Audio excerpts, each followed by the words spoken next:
The girls are enjoying pig feet, and pig feet, we use that to supplement the girls with extra collagen.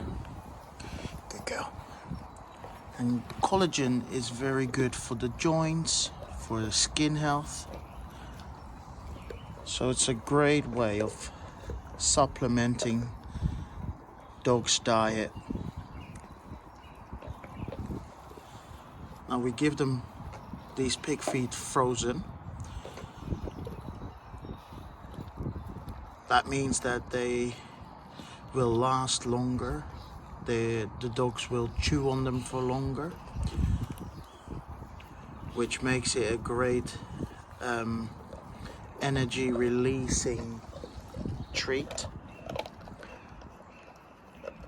Dogs use a lot of energy when chewing, so not only is it very good and healthy for them, they also spend a lot of energy going through them. If you would give them unfrozen, then obviously it will only last a matter of minutes before the whole thing is gone. But this way they have a nice chew for a longer period of time.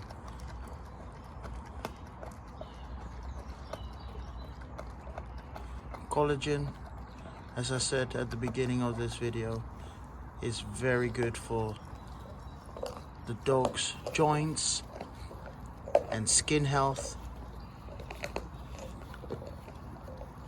and a great natural way of supplementing the dogs.